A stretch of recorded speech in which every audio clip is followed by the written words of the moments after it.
Most people assume that if you want a decent GPS tracker for your bike, you have to drop a few $100s on a massive, flashy head unit.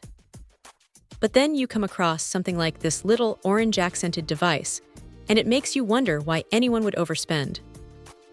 It is surprisingly compact, sitting at just over 2 inches, which is perfect if you prefer a clean, minimalist cockpit rather than having a tablet strapped to your handlebars. Holding it, you can tell it is built to take a bit of a beating. It has this rugged, glass-filled ABS shell that feels solid, not like some cheap toy you'd find in a bargain bin. Now, here is the reality of using it. It locks onto satellites fast. Whether it is just GPS or pulling in Beidou signals, it finds its position almost immediately after you turn it on. So you aren't standing on the side of the road, waiting for a signal, while your riding buddies are already halfway down the block. The screen is clear and easy to read even when the sun is beating down on you, and the auto backlight is a nice touch for those evening rides when the light starts to fade.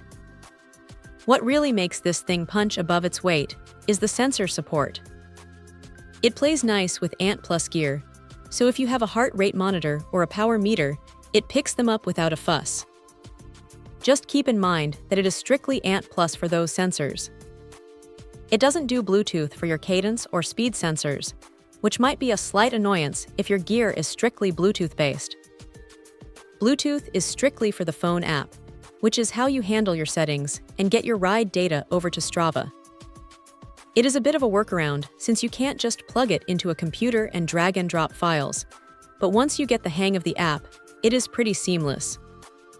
One thing to keep in mind is the mounting situation. The box is a bit bare bones these days, so if you want that sleek, out-front look, you will need to grab an extension mount separately. It is a small extra step, but honestly, it is worth it for the cleaner aesthetic. It is not the most feature-packed computer on the market, and it won't give you fancy turn-by-turn navigation or color maps, but for someone who just wants to track their speed, distance, and heart rate without breaking the bank, it hits that sweet spot. It is simple, it is reliable, and it does exactly what it says on the box without any unnecessary fluff. If you are looking for a no-nonsense way to log your miles, this is a solid little companion for your bike. Check out the video description for updated price. And thank you for watching this video.